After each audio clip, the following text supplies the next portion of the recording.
Quero falar nesta noite sobre a vida cristã. A vida cristã não é e não pode ser baseada nas circunstâncias. Os irmãos encontraram? Quem não tem a sua Bíblia, temos aqui no telão a Nova Almeida atualizada.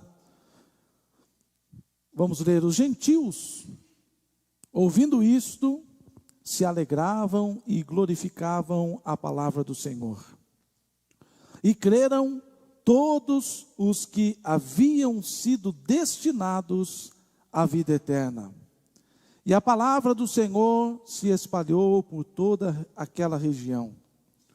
Mas os judeus instigaram as mulheres piedosas, de alta posição, e os principais da cidade, e levantaram perseguição contra Paulo e Barnabé, expulsando-os do seu território. Versículo 52. Os discípulos, porém, estavam cheios de alegria e do Espírito Santo. Amém. Você pode se assentar.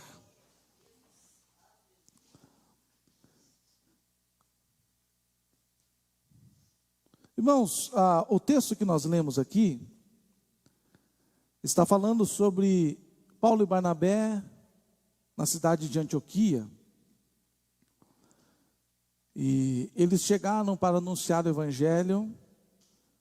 Muitos dos gentios ouviram e receberam o Evangelho, mas levantou-se grande perseguição contra Paulo e Barnabé, e estes foram expulsos daquele território. Mas o que acontece com os discípulos, no versículo 52, que lá ficaram, tornou-se um precioso exemplo para a minha e para a sua vida, um exemplo a ser seguido. O texto diz que em meio à perseguição e à expulsão dos apóstolos, os discípulos decidiram se posicionar na alegria e no Espírito Santo.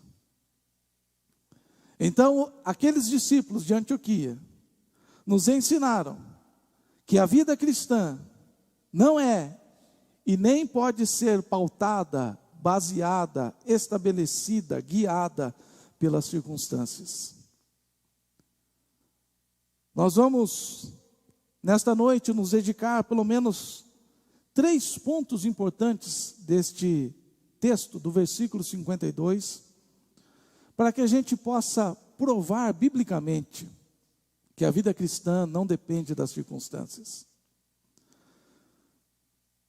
Nós somos uma igreja escriturística, isso nós temos aprendido com o pastor Fausto, a missionária Mariazinha. Nós não andamos por modismos teológicos, não somos guiados por qualquer vento de doutrina, nós não falamos aquilo que achamos que é, não ensinamos aquilo que nós achamos que deve ser ensinado. Nós olhamos para a palavra do Senhor, nós mergulhamos na palavra do Senhor, nós nos debruçamos sobre a palavra do Senhor, nós buscamos o Espírito Santo, que é aquele que nos revela a palavra do Senhor, para que a gente possa ensinar a palavra de Deus. Então, aquilo que nós pregamos aqui, irmãos, eu sempre falo, não me entenda errado, por favor, mas não é aquilo que eu acho, não é aquilo que o pastor Rubinho acha, que o pastor Hamilton acha. Nós ensinamos aquilo que a Bíblia diz.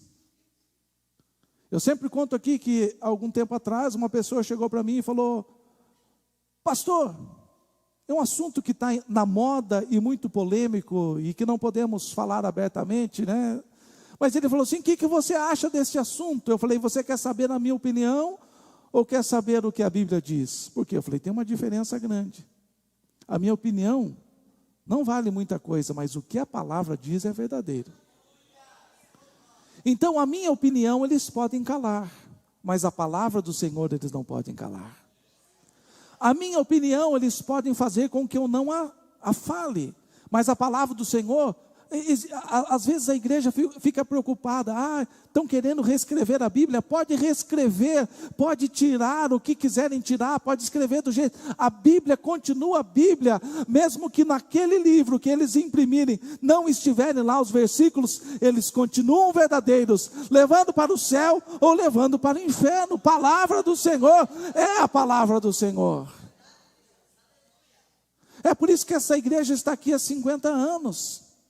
Lutas, dificuldades, provações, falhas, mas é a palavra do Senhor que tem sustentado. Então, o que eu quero fazer aqui é provar pela palavra do Senhor que a nossa vida cristã não depende das circunstâncias. Existem outros pontos que nós devemos apegar à nossa vida, ou firmar a nossa vida. O primeiro ponto, Lucas, o escritor de Atos dos Apóstolos, quando ele vai relatar o que estava acontecendo em Antioquia, ele usa uma palavra interessante do versículo 52, que ele diz assim: os discípulos, porém é uma conjunção adversativa. Não fique preocupado com isso, né? Conjunção adversativa. O que isso quer dizer? Que o que está escrito depois do porém vai fazer oposição àquilo que foi escrito antes do porém. Então o que foi escrito antes? Os judeus instigaram as mulheres piedosas de alta posição e os principais da cidade, levantaram perseguição contra os apóstolos, e estes foram expulsos. Os discípulos, porém, contudo, apesar disto, estavam cheios de alegria e do Espírito Santo. Irmãos, nós temos que entender que nada do que está na palavra do Senhor é por acaso. Esses dias um pregador famoso no meio pentecostal, ele disse que o vídeo foi gravado há 1 ano atrás, mais ou menos. Que ele disse, olha, a Bíblia não é a palavra do Senhor, a Bíblia contém a palavra do Senhor. Isso é uma grande heresia, isso é um grande problema, porque se a Bíblia contém a palavra do Senhor, eu posso determinar sobre aquilo que é ou que não é a palavra do Senhor. Eu acho que esta é a palavra de Deus, eu acho que esta é a palavra do homem. Não, a Bíblia é a palavra de Deus, de Gênesis a Apocalipse. E ela mesma diz, ai daquele que acrescentar ou tirar alguma coisa dela. Então, Lucas, ele não era apenas um estudioso, mas inspirado pelo Espírito, ele escreveu esta passagem, este relato. E ele capricha na sua escrita dizendo, houve perseguição, os apóstolos foram expulsos, os discípulos, apesar disto, estavam cheios de alegria e do Espírito Santo. Então, irmãos, nós precisamos entender que na nossa caminhada, nós precisamos de um porém. Nós precisamos colocar contudo na nossa vida também. Nós precisamos colocar apesar de na nossa vida. Havia acontecido uma perseguição triste. Os apóstolos haviam sido expulsos, o versículo 51 que eu não li, mas os apóstolos sacudiram o pé contra aquela cidade, dizendo, vocês vão se ver com Deus. A situação foi dramática, a situação foi crítica. Era um momento doloroso que eles estavam vivendo, mas o texto diz que apesar disto, eles estavam cheios de alegria e cheios do Espírito Santo. E quando eu olho para o texto sagrado, para a Bíblia, eu encontro muitos outros textos que nos ensinam que devemos ter o porém na nossa história, que devemos ter conjunção adversativa na nossa história, que nós devemos ter apesar da circunstância, apesar do momento, apesar dos acontecidos, nós precisamos ter também. Você não precisa abrir a sua Bíblia, mas Paulo, escrevendo ao jovem Timóteo, na sua segunda carta, 3:10, ele diz assim, Timóteo, você tem seguido de perto o meu ensino, a minha conduta, o meu propósito, a minha fé, a minha paciência, o meu amor, a minha perseverança. Coisas bonitas, né? O versículo 11 já começa dizendo, as minhas perseguições e os meus sofrimentos, os quais tive de enfrentar na Antioquia, em Icônio e Listra, quantas perseguições eu sofri, porém, contudo, o Senhor me livrou de todas elas. Oh, aleluia! Louvado seja o nome do Senhor. Paulo também tinha conjunção adversativa na sua história. Paulo também tinha, apesar de.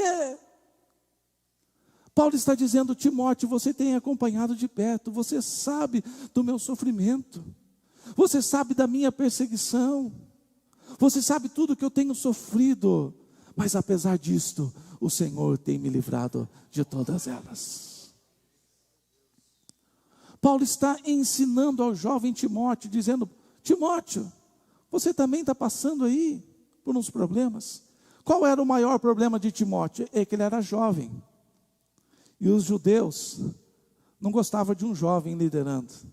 Por isso que Jesus precisou fazer 30 anos para começar o ministério. Para eles aceitarem o ministério de Jesus. Porque até os 30 a pessoa não tinha lugar de fala. A pessoa não tinha autoridade para falar. Os conselhos não eram aceitos. Agora Paulo, ele coloca Timóteo como pastor de uma igreja. E Timóteo, além das dificuldades de se presidir, de se pastorear numa igreja, ele estava passando também por esta rejeição. E Paulo começa a ensinar ao jovem dizendo: Timóteo, se acostuma, meu filho, coloca um porém na sua história. Está passando luta, está passando dificuldade, está passando adversidade, está passando perseguição, porém o Senhor irá te livrar de todas elas. Então lembre-se que nós estamos falando que a nossa vida não depende das circunstâncias, porque é muito bom ser crente quando tudo vai bem. É muito bom ser crente quando estamos com saúde, quando temos dinheiro no bolso, quando as contas estão em dia, quando o casamento vai bem, quando as amizades vão bem, quando a vida espiritual está indo tudo de vento em polpa. É muito bom servir ao Senhor assim. Aí nós temos alegria, aí nós somos cheios de espírito. Mas quando vier o dia da adversidade, nós colocamos um porém. Contudo, o Senhor vai me livrar de todas elas. Nós não dependemos das circunstâncias. Nós não dependemos de que tudo esteja bem para que a gente permaneça alegre, cheio do Espírito Santo. O apóstolo Pedro, irmãos, na sua primeira carta, 2:8 e 9, ele diz assim, ele está falando sobre Jesus, que foi tido como pedra de tropeço e rocha de ofensa. Ele diz assim: são estes os que tropeçam na palavra, sendo desobedientes para o que também foram destinados. Vocês, contudo, apesar disto, são geração eleita, sacerdócio real, nação santa, propriedade exclusiva de Deus, a fim de proclamar as virtudes daquele que os chamou das trevas para a maravilhosa luz. Aleluia! Pedro está dizendo: olha, tem aqueles que estão destinados à desobediência, mas vocês não vão se guiar por eles, vocês não irão se espelhar neles, vocês não irão fazer deles uma referência para a vida espiritual de vocês. E nós temos que entender, irmãos, que na nossa caminhada cristã, infelizmente a gente vai ver muito crente desobediente, muito crente rebelde, muito crente que não quer, é crente de aparência, na verdade nunca teve um encontro real com Deus. E eu sempre brinco, irmãos, quando a gente vai resolver um problema, uma dificuldade na igreja, como pastor, as pessoas só se espelham nas tranqueiras, só se espelham naquilo que não vale nada, só se espelham naquilo que não tem valor, só se espelham naquilo que está indo de mal a pior. Pastor, mas fulano também fez. Pastor, mas fulano também estava. Pastor, mas fulano também usa. Eu nunca vi ninguém orando e jejuando. Falou, meu filho, por que você está fazendo isso? Porque o irmão jejua, eu também vou jejuar igual ele. Por que você não falta o culto? Ah, porque o irmão fulano também não falta culto, eu também não vou faltar. Nós nunca nos espelhamos naqueles que deveriam ser espelho e referência na nossa caminhada espiritual. É isso que Pedro está dizendo. Sempre haverá o desobediente. Sempre haverá aquele um que é do contra. Se o pastor falar que é verde, que é azul. Se o pastor falar que é aceso, que é apagado.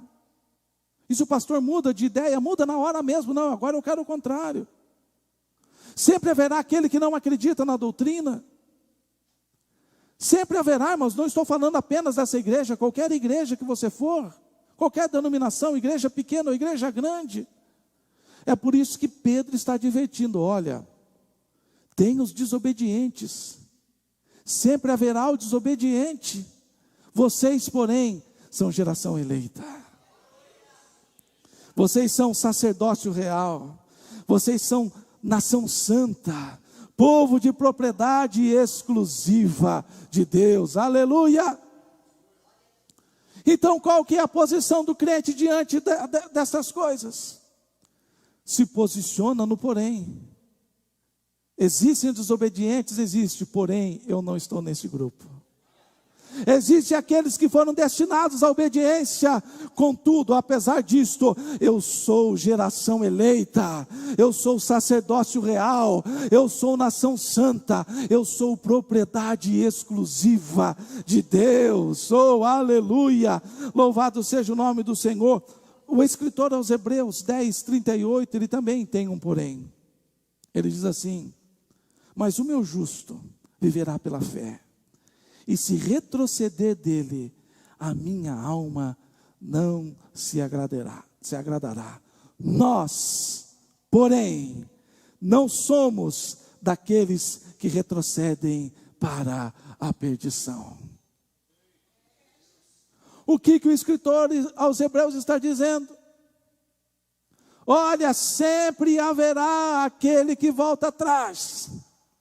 Sempre haverá aquele que um dia é crente, outro dia não é mais crente. Sempre haverá aquele um que vai declarar, eu acredito em Jesus. No outro dia ele fala assim, eu sou ateu.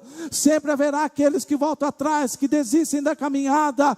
Mas, contudo, porém, apesar disto, nós não fazemos parte daqueles que retrocedem. Nós somos daqueles que estão caminhando para a salvação. Nós, porém, não somos os que retrocedem para a perdição, mas somos da fé para a preservação da alma.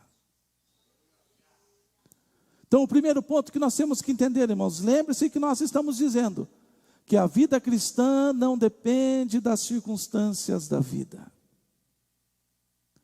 Então, pode haver problemas e dificuldades na igreja, como houve em Antioquia, e os apóstolos foram expulsos. Quem sabe, irmão, se Paulo e Barnabé estivessem nos dias de hoje e fossem expulsos, as pessoas dizerem, esses não são homens de Deus. Esses não têm o poder de Deus. Esses não estavam andando na vontade de Deus, porque senão não teriam sido expulsos. Isso aconteceu porque eles são falsos apóstolos. Isso aconteceu porque eles são falsos mestres. Mas os discípulos sabiam que Paulo e Barnabé eram de Deus, cheios do Espírito Santo. E apesar de tudo o que havia acontecido, porém, apesar de tudo o que havia acontecido, os discípulos estavam cheios de alegria e cheios do Espírito Santo. Aleluia. Segundo ponto. Então lembre-se, o primeiro ponto, apesar de... porém, sempre temos que ter na nossa vida. O segundo ponto, irmãos, é que, porém, os discípulos, versículo 52, porém os discípulos, porém, estavam cheios de alegria. Aqui esse texto está nos ensinando que a alegria não é um sentimento, que a alegria é uma posição, que a alegria é um lugar para estarmos. os discípulos não estavam felizes, mas estavam alegres. Porque felicidade é diferente de alegria. Felicidade é um sentimento que acontece quando tudo sai do jeito que a gente havia planejado. Deixa eu dar um exemplo aqui. Você trabalha e guarda um dinheiro. E num sábado como esse, não como esse está chovendo não, tinha que ser um sábado bem de sol, né? Você acorda pela manhã, pega toda aquela bolada de dinheiro, coloca no bolso e diz: eu vou para a cidade, eu vou para o centro, eu vou para uma loja de bicicleta e vou comprar uma bicicleta para mim. E você vem caminhando, chega no centro da cidade e encontra uma loja de bicicleta. O vendedor é daqueles nota 10, te atende muito bem. Você encontra a bicicleta da marca, do modelo e da cor que você queria. E melhor que isto, no preço que você queria pagar. Então você compra aquela bicicleta e vai embora pedalando, e no caminho você descobre que a bicicleta é 100%, que as marchas trocam todas certinhas, que ela é confortável, que ela é boa de andar. Então você chega na sua casa e você está tomado por um sentimento de felicidade. Por quê? Porque tudo saiu do jeito que você havia planejado. Agora com os discípulos não foi assim. Os discípulos queriam que os apóstolos permanecessem. Eu creio que sim. A Bíblia não diz, mas eu creio que eles queriam. Imagine se Paulo viesse pregar aqui, eu nunca mais pregava. Eu falava: não, Paulo, você está escalado. Todo dia que eu for pregar, eu troco, eu sento e você prega. Eu quero, assim como você foi criado aos pés de Gamaliel, eu quero ser criado aos pés de Paulo. Barnabé, eloquente, poderoso nas palavras. Eu creio que todos amavam ouvir a Paulo e Barnabé ensinando, curando, fazendo com que as pessoas fossem cheias do Espírito Santo. Eles não estavam felizes que os apóstolos haviam sido expulsos, mas eles decidiram permanecer alegres.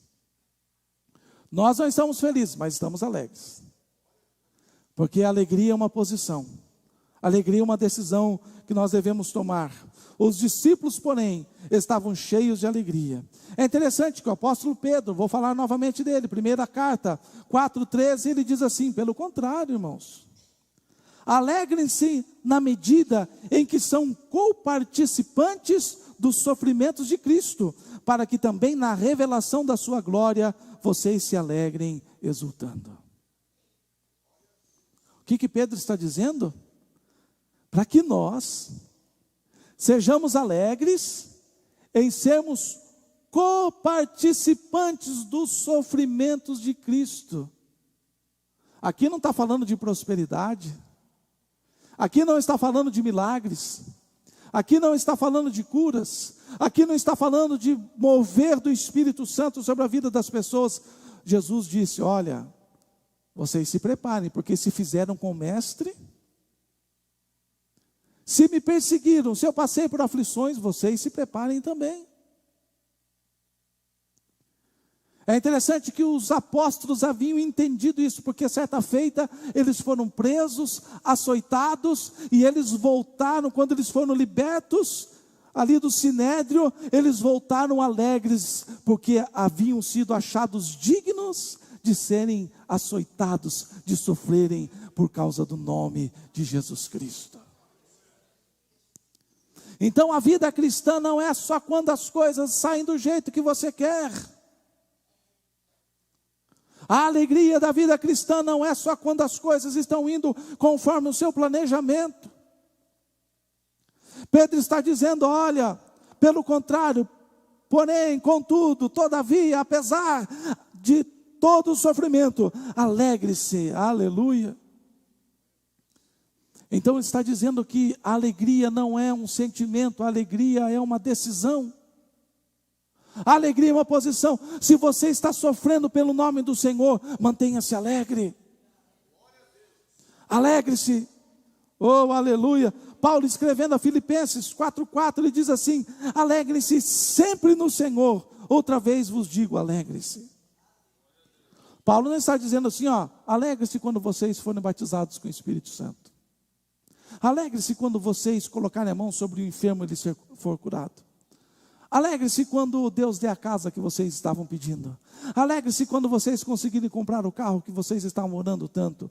Alegre-se quando na igreja tudo estiver saindo do jeito que vocês planejaram. Não, Paulo está dizendo, alegre-se sempre. Alegre-se sempre. Então muitas pessoas estão levando a vida cristã de maneira errada. Lembre-se que nós estamos falando que a vida cristã não é baseada nas circunstâncias. Nós estávamos conversando quinta-feira no nosso curso de batismo. E foi me perguntado, por que tantas denominações? Eu falei, muitas delas Deus estabeleceu para que acontecessem. Mas muitas delas, infelizmente, são pessoas que saíram de outras igrejas. Porque lá não estava do jeito que elas queriam. Porque lá o pastor não queria fazer do jeito que elas queriam que fosse feito. Então elas saem e abrem a própria igreja. Para ver se mantêm alegres. E lá eles vão descobrir que a alegria não depende de uma placa nova. Não depende de fazer do jeito que você quer. Paulo está dizendo, alegre-se sempre no Senhor. Hoje o culto saiu do jeito que você queria. Alegre-se no Senhor. Hoje não cantou nenhum hino que você gostava, alegre-se no Senhor. Hoje era o pastor Hudson que estava pregando, alegre-se no Senhor. Oh, aleluia, está chovendo, alegre-se no Senhor. Está frio, alegre-se no Senhor. Chegou lá no emprego, o patrão te deu uma bronca que você não merecia, porque você não fez nada, alegre-se no Senhor. Você está trabalhando, o colega virou a cara e você não sabe por quê, alegre-se no Senhor. Você está andando na rua e alguém do nada vira e começa a te xingar e te amaldiçoar. Repreenda a maldição e alegre-se no Senhor. Mais uma vez vos digo, alegrem-se no Senhor. Oh, louvado seja o nome do Senhor. Alegre-se sempre no Senhor. Aleluia. Terceiro ponto. Lembre-se, o primeiro é que nós temos que ter um porém na nossa vida. Segundo, nós temos que nos posicionar na alegria. Terceiro, nós devemos ser cheios do Espírito Santo.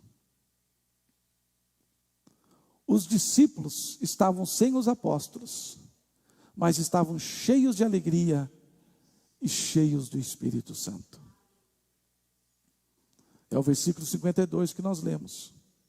Não tem como ter uma vida cristã genuína se não estiver cheio do Espírito Santo. Se não estivermos cheios do Espírito Santo. E ser cheio do Espírito Santo não é de qualquer maneira. Para sermos cheios do Espírito Santo, nós temos que caminhar conforme Deus quer que caminhemos, segundo as regras que Ele estabelece. Sabe, a internet é uma coisa extraordinária, é muito bom, o Evangelho está sendo propagado através desse meio, mas o que eu mais vejo nesses últimos dias são muitas pessoas, jovens, homens e mulheres, se achando no direito de delegar sobre a igreja. Você vê aí os cortes dos tais de podcasts. Não estou falando que isso seja errado, eu estou falando cuidado com quem você ouve, cuidado a quem você dá ouvido. Eu fiquei estarrecido porque um cantor, até pouco tempo, que tinha o meu apreço, mas ele agora lançou um clipe com uma pessoa que está exatamente contra o que a palavra diz. Estão cantando juntos. Esses dias tinha um outro cantor famoso dizendo, não, esse negócio de só cantar hino não tem nada, nós podemos cantar qualquer coisa. Sabe que tem um jovem pregador, coach, aqui na nação brasileira, quem sabe o mais famoso, que esta semana ou a semana passada, ele simplesmente postou um vídeo na sua rede social, escutando uma música mundana que fala sobre traição. O cantor só fala sobre prostituição, e ele dando risada, ali na cozinha, conversando com a esposa e a música rolando no fundo. O que é que aquela pessoa está pregando? Olha, vocês podem fazer o que eu faço, vocês podem ouvir o que eu ouço, vocês podem se contaminar com aquilo que eu me contamino também. Então, ser cheio do Espírito Santo não significa ser bonitinho, não significa ter milhões de seguidores nas redes sociais, não significa estar indo nos principais programas. Ser cheio do Espírito tem que estar conformado com a palavra de Deus. Essa semana eu estava assistindo um renomado pastor brasileiro, e ele falou assim: eu sou pastor da igreja tal, e a minha igreja tem 130 membros. Eu fiquei chocado. Um pastor daquela envergadura, um pastor com aquele conhecimento, tem apenas 130 pessoas na sua igreja, mas é um pastor que prega a palavra, é um pastor que ensina o rebanho. Então, não se deixe iludir por aí, com tudo que... Esses dias eu mandei num grupo aí, não é? Falei assim: cuidado, irmão, não fica assistindo muita coisa na internet, não. Cuidado com o que vocês ouvem. Porque a Bíblia diz que nos últimos dias se levantariam muitos falsos mestres, que levariam e tentariam enganar, se possível, até mesmo os eleitos. É o texto. E nós estamos dizendo que a vida cristã não pode ser pautada nas circunstâncias da vida, mas que devemos ser cheios de alegria e ser cheios do Espírito. Agora, ser cheio do Espírito não é do jeito que eu acho, não é do jeito que os pastores acham, é do jeito que a Bíblia diz que deve ser. Então nós seguimos o padrão bíblico.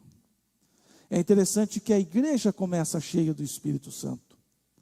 Atos 2,4 diz que todos ficaram cheios do Espírito Santo e começaram a falar em outras línguas, segundo o Espírito lhes concedia que falassem. E eu fiquei impressionado com esse texto aqui. Toda vez que eu leio, eu fico impressionado. Porque há mais ou menos entre 7 ou 10 dias antes de Atos 2, Jesus havia falado com 500 pessoas. 500 pessoas viram Jesus subindo e sendo levado aos céus.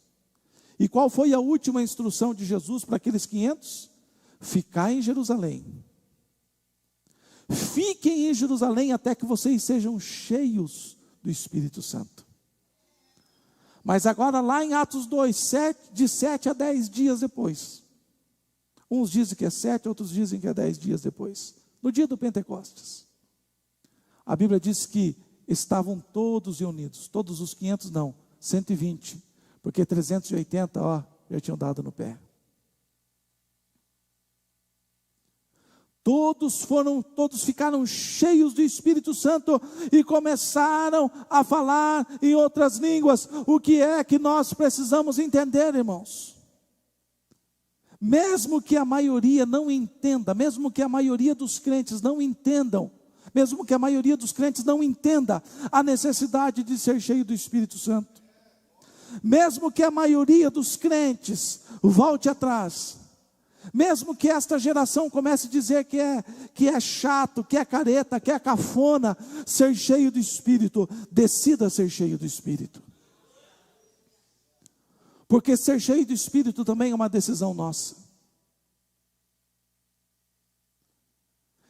Aqueles 120 decidiram ficar no cenáculo. 380 decidiram sair do cenáculo. Mas só foram cheios aqueles que ficaram. Então, para sermos crentes verdadeiros, para a nossa vida cristã não ser pautada nas circunstâncias, nós precisamos estar cheios do Espírito Santo. Eu não estou dizendo que é fácil não se pautar nas circunstâncias. Eu não estou dizendo que as circunstâncias por vezes nos entristecem, até mesmo nos abalam.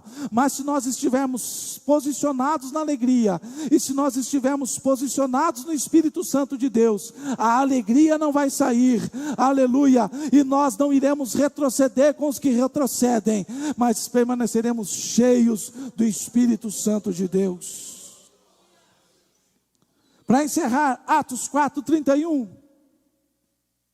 A Bíblia diz: tendo orado, tremeu o lugar aonde estavam reunidos, e todos ficaram cheios do Espírito Santo e com ousadia anunciavam a palavra de Deus. Sabe o que acontece, irmãos? Quando a gente diz assim, a irmã Mariazinha vai dar um curso de Apocalipse, a gente escuta um monte de gente dizendo, eu já sei, eu não preciso ir. Vamos lá que vai ter um culto. Eu não preciso participar do culto, eu já sei o que vai acontecer. Às vezes a gente fala, vamos orar para ser cheio do Espírito Santo. A pessoa diz, eu já sou cheio do Espírito Santo, não preciso mais. Esta é a realidade da igreja. Esta é a realidade da vida cristã. As pessoas acham que tem aquilo que não tem, ou acham que o que tem é o suficiente. Eu olho para esse texto aqui e eu fico pensando, eles oraram e o lugar tremeu. Eu vou fazer uma pergunta que você não responda, por favor, só responda para você mesmo. Quantas vezes você orou e o seu quarto tremeu? Quantas vezes você estava orando na igreja e sentiu a igreja tremer? Responda só para você, por favor. O texto está dizendo que quando eles oraram, o lugar tremeu. Assim como Paulo e Silas na prisão, quando eles oraram, o lugar tremeu. Mas o texto não para aí. Está dizendo que, tendo eles orado, tremeu o lugar aonde estavam reunidos, e o que aconteceu? Todos foram, ou todos ficaram cheios do Espírito Santo. Então significa que não importa o quanto você esteja cheio do Espírito Santo, ainda dá para ser mais cheio. Não importa o quanto línguas você fale, você pode falar mais ainda. Não importa o quanto você profetiza, Deus pode te usar mais ainda em profecia. Não importa quantas revelações, visões, sonhos proféticos você tenha, Deus pode te usar mais ainda, enchendo cada vez mais do Espírito Santo. Mas ser cheio do Espírito não é só isso. Ser cheio do Espírito não é só estar cheio do Espírito na igreja. Porque tem gente que na igreja, oh aleluia, no corinho, daí no portão da igreja, você viu a camisa que o pastor Rubinho estava? Não gostei. Que aquele monte de luz pendurada lá na frente da igreja? Que o pastor agora usando o microfone aqui, que fica pendurado na orelha? Ser cheio do Espírito é aqui na igreja. É na hora da oração, é na hora do corinho, é no portão, é na sua casa, é no seu trabalho, é andando na rua, é andando de bicicleta, é andando no ônibus, é andando no seu carro, aonde você estiver, as pessoas têm que ver que você está cheio do Espírito Santo. Não é você falar, porque tem muito que fala, não mexa comigo que eu sou cheio do Espírito. Não mexa porque eu sou profeta, sou varão poderoso. Não, as pessoas têm que olhar e ver, aquele ali é diferente, aquela lá é diferente. Todo mundo está xingando o patrão porque atrasou o salário, mas o fulano está orando, está dando glória a Deus. Se posicionou na alegria e se posicionou no Espírito. Ah, está todo mundo xingando, está todo mundo falando, por que fulano, por que fulana não está indo com os outros, não está falando, não está agindo como os outros estão falando? Porque ele decidiu estar na alegria e estar no Espírito Santo. Oh, aleluia! Então, primeiro ponto, você tem que ter um porém na sua vida. Segundo ponto, você deve se posicionar na alegria. Terceiro ponto, você deve desejar ser cheio do Espírito Santo. Aleluia. Decida hoje se posicionar na alegria. Decida hoje se posicionar no Espírito Santo. Eu tenho uma boa notícia, irmãos. Quem está cheio de alegria, quem está cheio do Espírito Santo não tem momento, não tem tempo, não tem espaço para ficar murmurando contra Deus. Não tem espaço, não tem tempo para ficar envolvido em fofoca. Quem está cheio de alegria, quem está cheio do Espírito Santo de Deus, não tem tempo e espaço para conversas profanas. Quem está cheio, se posicionou na alegria, está cheio de alegria do Espírito Santo, não tem tempo e espaço para tristezas e amarguras, para falta de esperança. Quem se posiciona na alegria, quem se posiciona no Espírito, é como os discípulos que nós lemos lá em Atos 13, 52, do 48 a 52, que diz assim: e os apóstolos levaram o evangelho aos gentios, e eles receberam com alegria, mas levantou-se perseguição, Paulo e Barnabé foram expulsos, os discípulos, porém, contudo, apesar do que aconteceu, estavam cheios de alegria e cheios do Espírito Santo. Vamos ficar em pé neste momento.